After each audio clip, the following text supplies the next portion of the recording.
પ્રકરણ 5 ખોરાક અને પોષણ. સજીવોને જૈવિક ક્રિયાઓ કરવા, શરીરના ઘસારાને પહોંચી વળવા તથા કોષોના સર્જન, વૃદ્ધિ અને વિકાસ કરવા માટે ઉર્જાની જરૂર પડે છે. શરીરની જરૂરી ઉર્જા પોષક ઘટકો દ્વારા મળી રહે છે અને એની માટે દરેક સજીવ જુદા જુદા સ્વરૂપે પોષક ઘટકો ખોરાક મારફતે મેળવે છે. આ પ્રકરણમાં ખોરાકમાં રહેલા પોષક ઘટકો અને તેમાં પણ વિટામિન વિશે સવિસ્તાર સમજ મેળવીશું. સમતોલ આહારના ઘટકો. ખોરાકના મુખ્ય 6 ઘટકો છે. 1. પ્રોટીન. 2. કાર્બોહાઈડ્રેટ એટલે કે કાર્બોદિત પદાર્થ. 3. ચરબી. 4. ખનિજ પદાર્થો. 5. પાણી. 6. વિટામિન. આ દરેક ઘટકો શરીરની જરૂરિયાતના પ્રમાણમાં જ્યારે મળી રહે ત્યારે તેને સમતોલ આહાર કહેવાય. આ ઘટકોમાંથી કોઈપણ એક ઘટકનો વધારે કે ઓછા પ્રમાણમાં ઉપયોગ શરીરને નુકસાન કરે છે. સામાન્ય માન્યતા પ્રમાણે ઘી ખાવાથી શક્તિ મળશે જ એવું માનીને એકલું ઘી ખાવું હિતાવહ નથી. સમતોલ આહાર માટે જુદા જુદા પદાર્થોની કેલરી ગણીને ચોક્કસ ખોરાકનું પ્રમાણ નક્કી કરવામાં આવે છે. 1 ગ્રામ પ્રોટીન 4 કેલરી, 1 ગ્રામ કાર્બોહાઈડ્રેટ 4 કેલરી અને 1 ગ્રામ ચરબી 9 કેલરી ધરાવે છે. હવે ખોરાકના ઘટકોનું મહત્વ અને તેના સ્ત્રોત વિશે જાણીએ. 1. પ્રોટીન. પ્રોટીન એ શરીરની માંસપેશીઓના સર્જન અને વૃદ્ધિ માટે તેમજ ઉત્સેચકો અને અંતઃસ્ત્રાવોના બંધારણ માટે જરૂરી છે. પ્રોટીન વિવિધ પ્રકારના એમિનો એસિડના બનેલા છે. દૂધ, ઈંડા, સોયાબીન, આથો, કઠોળ વગેરેમાં પ્રોટીન સારા પ્રમાણમાં રહેલું છે. પ્રોટીનની જરૂરી માત્રા લેવાથી ત્રુટિજન્ય રોગોથી બચી શકાય છે. પ્રોટીનની દૈનિક જરૂરિયાત ઉંમર અને જાતિ પર આધાર રાખે છે. સગર્ભા કે સ્તનપાન કરાવતી સ્ત્રીને વધુ પ્રોટીન જરૂરી છે. 2. કાર્બોહાઈડ્રેટ એટલે કે કાર્બોદિત પદાર્થ. આ ઘટક શરીરમાં ઉર્જાનો મુખ્ય સ્ત્રોત છે અને આહારનો મુખ્ય ઘટક છે. પાચનમાં કાર્બોદિત પદાર્થોનું સાદું સ્વરૂપ ગ્લુકોઝ બને છે અને જરૂરિયાત કરતાં વધારાના ગ્લુકોઝનું ગ્લાયકોજન તેમજ ચરબીમાં રૂપાંતર થાય છે, જે જરૂરિયાત સમયે ગ્લુકોઝ સ્વરૂપમાં આવે છે અને ઉપયોગમાં લેવાય છે. બેઠાડું જીવન જીવતી વ્યક્તિ કરતાં વધુ શ્રમ કરતી વ્યક્તિને વધુ માત્રામાં જરૂર રહે છે. કાર્બોદિત પદાર્થો ધાન્ય, ઘઉં, ડાંગર, મકાઈ વગેરેમાંથી મળે છે. આ ઉપરાંત શેરડી, બીટ કે ગળિયા ફળોમાંથી પણ મળે છે. 3. ચરબી. ચરબી કોષ અને માંસપેશીની રચનામાં અગત્યનો ભાગ ભજવે છે. ઉર્જાનો મોટો સ્ત્રોત છે. વધારાની ચરબી વિષમ પરિસ્થિતિમાં પોષણ મેળવવામાં ઉપયોગી છે. વિટામિન A, D, E અને K ચરબીમાં દ્રાવ્ય છે, તેથી તેના અભિશોષણ માટે ચરબી જરૂરી છે. ચરબી ઘી, માખણ, ઈંડા અને તેલમાંથી મળે છે. ચરબી કોલેસ્ટ્રોલ રૂપે લોહીમાં વધારે પ્રમાણમાં હોય તો હૃદયરોગ માટે જવાબદાર બને છે. 4. ખનિજ.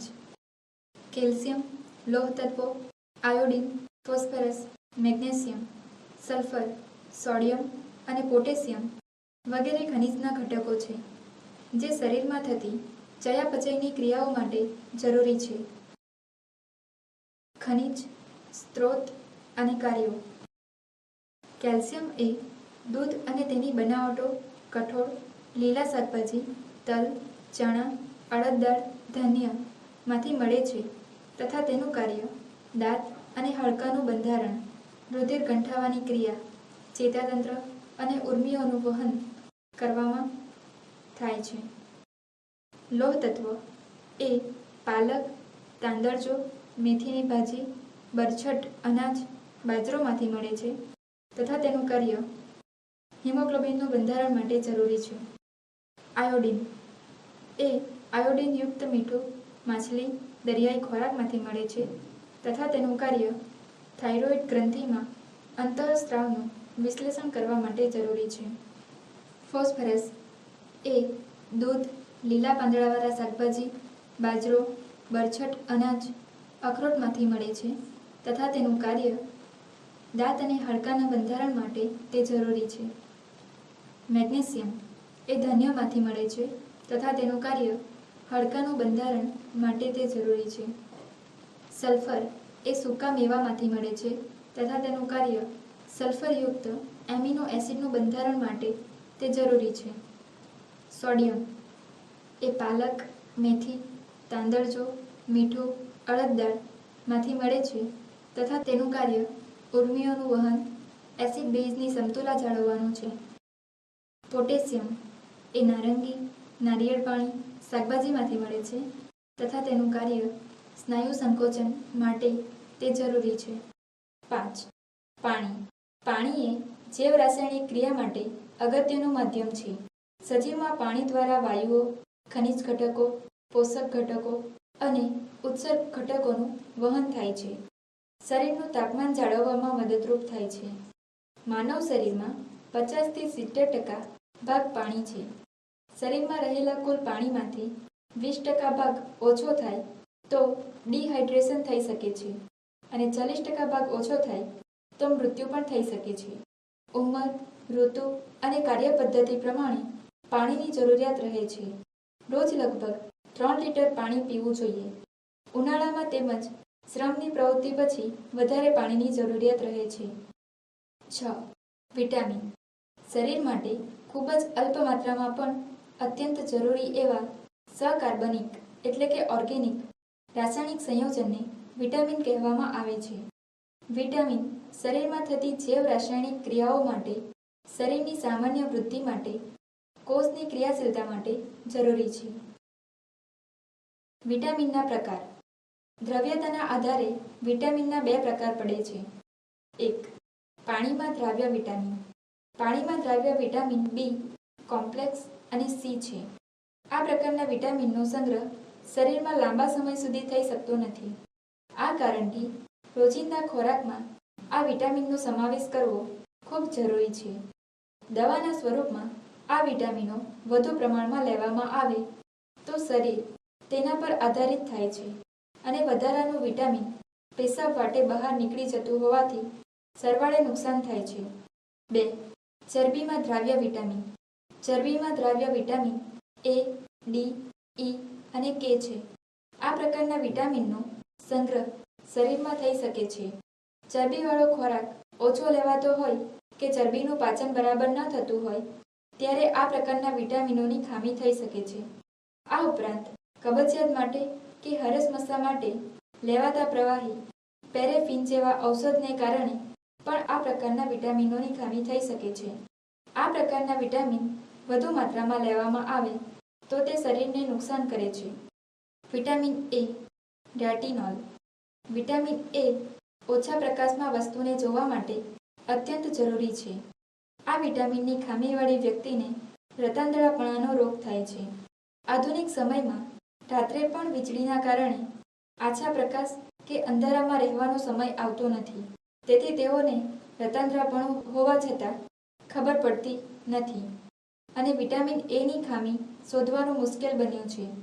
સાપેક્ષ રીતે ઓછો પ્રકાશ ઉત્પન્ન થતો હોય તેવી એક બીજી પરિસ્થિતિ પણ છે જ્યારે સામેથી વાહન ખૂબ પ્રકાશ ફેંકે છે અને જતું રહે છે. આ પરિસ્થિતિમાં જો ડ્રાઈવરને વિટામિન એની ખામી હોય તો થોડી ક્ષણ સુધી દેખાતું બંધ થઈ જાય છે અને આ દરમિયાન અકસ્માત પણ થઈ શકે છે. આ ઉપરાંત વિટામિન એની ખામીથી અધિચ્છદીય પેશીના કોષ વચ્ચેની મજબૂતાઈ ઘટવાને કારણે ચામડી, આંખ, મોં, આંતરડા, શ્વસનતંત્ર, મૂત્રમાર્ગ, ગર્ભાશય, યોનિમાર્ગ વગેરેના ચેપી રોગોનું પ્રમાણ વધી જાય છે. આમાં ખાસ કરીને શરદી, ખાંસી, ઝાડા, ગુમડા, પેશાબની બળતરા, આંખો આવવી જેવા રોગોનું પ્રમાણ વધે છે. આ ખામીથી આંખનું બાહ્ય પડ સૂકું અને કરચલીવાળું થાય છે અને ક્યારેક ડોળાની બાજુમાં ફીણ જેવો રાખોડી ડાઘ એટલે કે બીટોટ સ્પોટ થાય છે. આ ખામી આગળ વધે તો ડોળામાં ચાંદો પડે છે અને હંમેશ માટે દ્રષ્ટિ જતી રહે છે. વિટામિન એ વધુ માત્રામાં લેવું પણ જોખમકારક છે. સગર્ભા સ્ત્રીને વધુ માત્રામાં આપવામાં આવે તો ગર્ભસ્થ શિશુને નુકસાન કરે છે. 5000 થી 10,000 યુનિટ આપવામાં આવે તો ગર્ભસ્થ શિશુને ખૂબ લાભકારક છે. વિટામિન એની રોજિંદી જરૂરિયાત 4500 થી 5000 IU એટલે કે ઇન્ટરનેશનલ યુનિટ છે. ભારત દેશમાં વર્ષે 30,000 થી વધુ લોકો વિટામિન એની ખામીના કારણે અંધાપાનો ભોગ બને છે. આથી જ આ ખામી અટકાવવા માટે 6 માસથી 1 વર્ષના બાળકને 1 લાખ યુનિટ તથા 1 થી 6 વર્ષના બાળકને 2 લાખ યુનિટ 6 માસે આપવામાં આવે છે. આ ઉપરાંત ધાત્રી માતાને સુવાવડ બાદ 2 લાખ અને સગર્ભાને દરરોજ 5,000 યુનિટ આપવું હિતાવહ છે. વિટામિન એ લીલા પાંદડાવાળા શાકભાજી જેવા કે તાંદળજો, મેથી, પાલક તથા અળવીના પાન, સરગવાના પાન તેમજ કેરી, પપૈયું, દૂધની મલાઈ, ઘી, ગાજર, માછલીના યકૃતનું તેલ વગેરેમાં વિપુલ પ્રમાણમાં મળે છે. વિટામિન બી સમૂહ. વિટામિન બી એ ખરેખર તો ઘણા વિટામિનના સમૂહને આપેલું નામ છે. આ સમૂહમાંથી અગત્યના વિટામિનનો અત્રે ઉલ્લેખ કરેલો છે. Vitamin B1 થાયામાઇન. આ વિટામિન કાર્બોદિત પદાર્થના ચયાપચય માટે જરૂરી છે. તેની ખામીને કારણે શરીરમાં ગ્લુકોઝનું દહન સારી રીતે થઈ શકતું નથી તથા લેક્ટિક એસિડ તેમજ પાયરુવિક એસિડનો શરીરની પેશીઓમાં ભરાવો થાય છે. ભૂખ ન લાગવી, પગ દુખવા, હાથ પગના તળિયામાં બળતરા થવી વગેરે જેવી તકલીફો થઈ શકે છે, જે હવે ખાસ જોવા મળતો નથી. વધુ પડતા દારૂના સેવનથી આ વિટામિનની ખામી સર્જાઈ શકે છે. દર 1000 કિલોકેલરી દીઠ રોજિંદી જરૂરિયાત 0.5 મિલીગ્રામ છે. એ ગણતરીએ જોતા દરરોજ કુલ 1 થી 1.5 મિલીગ્રામની સરેરાશ જરૂરિયાત પડે છે. સામાન્ય રીતે આ વિટામિન ઘઉં, ચોખા, કઠોળ, મગફળી વગેરેમાં સારા પ્રમાણમાં હોય છે, જ્યારે પોલિશ કરેલા ચોખા, મેંદો તથા ફોતરા વગરની દાળમાં પ્રમાણ ઓછું થઈ જાય છે. જ્યારે કઠોળ, ચોખા વગેરેને ખૂબ ધોવાથી, રાંધવામાં સોડા નાખવાથી કે તેમને પલાળીને કે બાફીને વધેલું પાણી ફેંકી દેવાથી આ વિટામિનની માત્રા ઘટી જાય છે. Vitamin B2 રિબોફ્લેવિન. શરીરમાં કોષના સ્તરે ઓક્સિડેશનમાં તથા શક્તિ માટેની ચયાપચયની ક્રિયામાં આ વિટામિન ઉપયોગી છે. આ વિટામિનની રોજિંદી જરૂરિયાત દર 1000 કિલોકેલરી દીઠ 0.6 મિલીગ્રામ છે. આ વિટામિનની ખામીથી ઘણીવાર ચેતાતંત્ર અને સ્નાયુઓ વચ્ચેની સંદેશાની આપ-લે ધીમી પડે છે અને મોતિયો આવવાની શક્યતા વધી જાય છે. તેમજ હોઠના ખૂણાઓમાં ચીરા પડી જાય છે. આર્થિક રીતે ગરીબ વર્ગના બાળકોમાં આ વિટામિનની ખામી વધુ જોવા મળે છે. આ વિટામિન દૂધ, વટાણા, સિંગ, યીસ્ટ, ઈંડા, લીલા શાકભાજીમાંથી વધુ પ્રમાણમાં મળે છે, જ્યારે અનાજ અને કઠોળમાં તે ઠીક પ્રમાણમાં હોય છે. Vitamin B3 નાયાસિન. નાયાસિન અથવા નિકોટિનિક એસિડ કાર્બોદિત પદાર્થ, ચરબી તથા પ્રોટીનની ચયાપચયની ક્રિયા માટે જરૂરી છે. ચામડી, આંતરડા તથા ચેતાતંત્રના કાર્યો માટે પણ તે જરૂરી છે. નાયાસિન બનાવવા માટે ટ્રિપ્ટોફાન નામનો એમિનો એસિડ જરૂરી છે.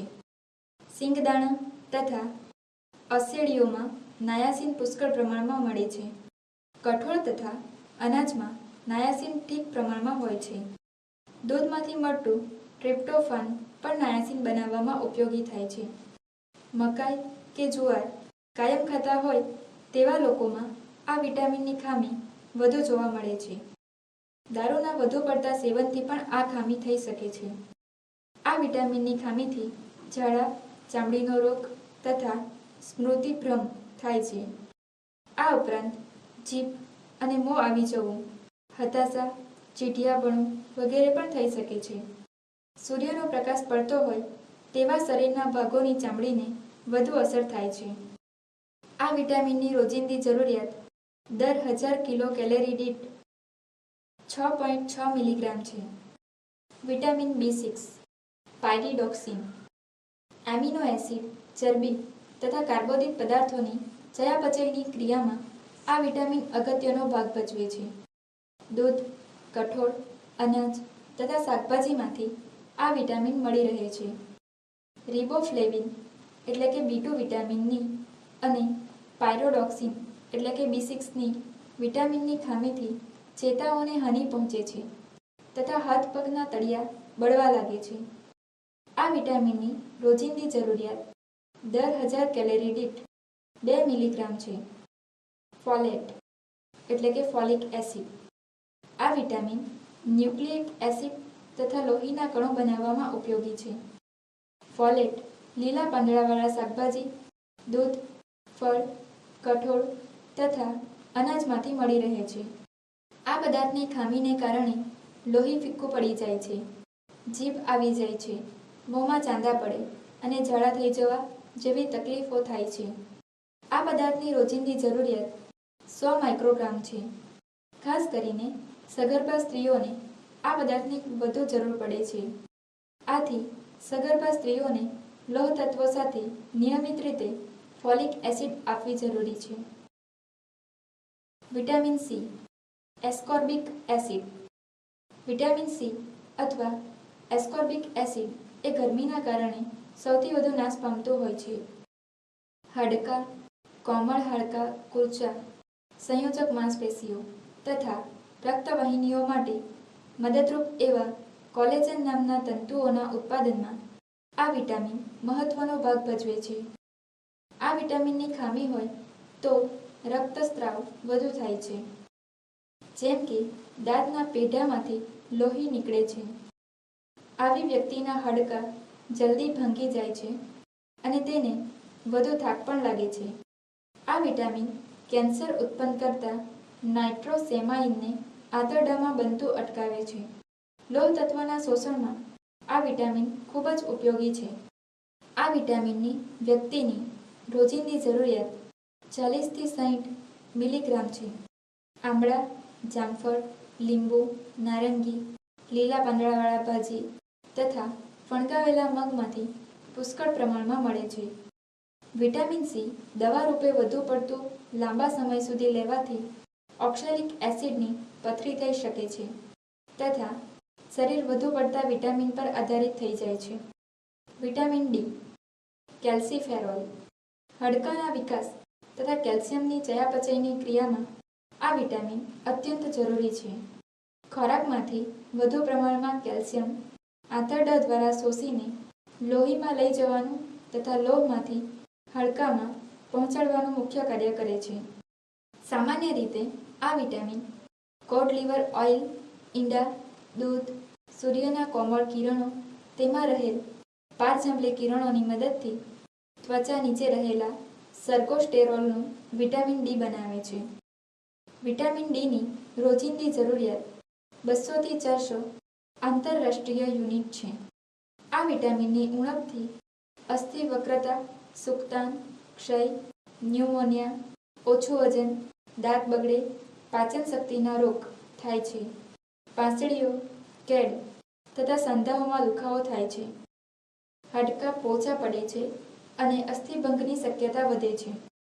Vitamin E alpha tocopherol. આ વિટામિન લીલા શાકભાજી, માંસ, તેલીબિયા, ટમેટા, મકાઈ, માખણ, ફણગાવેલ કઠોળ, અનાજમાંથી પૂરતા પ્રમાણમાં મળે છે. સામાન્ય રીતે આ વિટામિનની ખામી ઊભી થતી નથી, તેથી તેને દવા સ્વરૂપે લેવાની જરૂર પડતી નથી. આ વિટામિન જાતીય તંદુરસ્તી માટે જરૂરી છે. પ્રજનન અવયવો ઉપર સારી અસર થાય છે. વિટામિન ઈ સેક્સનું વિટામિન કહેવાય છે. તે કોષની દિવાલોને મજબૂત રાખવામાં તથા વિટામિન એનું ઓક્સિડેશન અટકાવવામાં ઉપયોગી છે. આ વિટામિનની જરૂરિયાત રોજિંદી આશરે 10 મિલીગ્રામ છે. વધુ પડતું આપવાથી વ્યક્તિના લસિકા કણોને વિકૃત અસર થાય છે અને તેની રોગપ્રતિકારક શક્તિ ઘટવાની શક્યતા પેદા થાય છે. વિટામિન કે. વિટામિન K1 ફાઇલોક્વિનોન અને વિટામિન K2 મેનાફિનોન છે. વિટામિન Kનો થોડો ભાગ આંતરડામાં રહેલા ઉપયોગી બેક્ટેરિયાની સહાયથી ઉત્પન્ન થાય છે.